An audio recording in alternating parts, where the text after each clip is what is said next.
So we ended up starting our outdoor track season about late March with a couple trips down to Stockton University. We off to a pretty good start. We had to battle some weather, which wasn't really great in that Pennsylvania, New Jersey, late March, early April thing, but we knocked out a few conference qualifiers.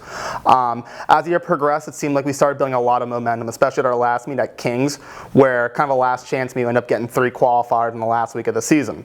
Overall though, after like a pretty successful indoor season, and a lot of people might forget, this is our first ever season doing cross country, indoor and outdoor all in one year. I think there's a lot of momentum on our side. We're moving up the individual rankings in terms of different events. Our relays are starting to come together and really starting to take shape. But overall, the season was very, very successful, and I think we're ready to put all the good work we've been putting into MAC championships on it to sales this upcoming Thursday, Friday, and Saturday. So MAX is a 3-day event. I think if you're to say like where our strengths lies, I think Kira Bacher in the heptathlon is someone who can really make a significant impact. She's, I think, currently ranked 3rd or 4th right now, but we know if what she's done in the past, we can maybe get her into the top 2, maybe in top 3, and extend her season possibly.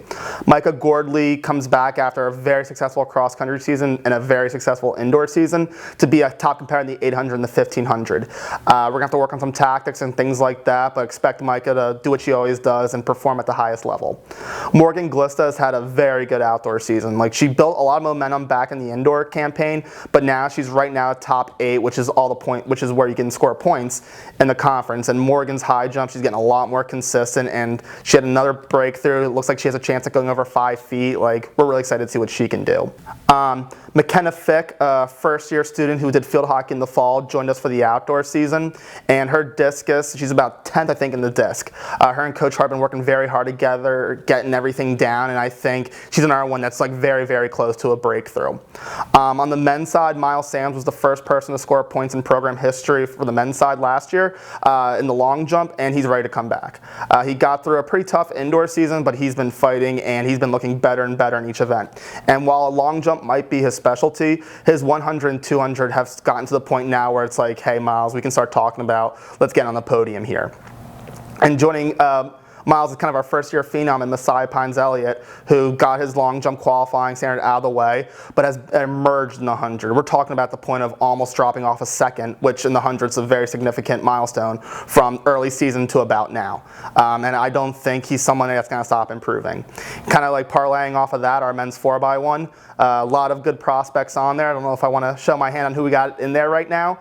But right now I think we're ranked 8th, but I think the potential for 3rd, 4th, or 5th will be there too if everything goes down appropriately. And I even say the same for our women's 4x1, which has made a lot of progress in the month that we've been really focusing on that. Roxy Liescu came back with us after a tough indoor season, and she's looking great. Kayla Tiersky has been really emerging and qualified in the triple jump. Izzy Kowalski was in the 100 and also the 100 hurdles.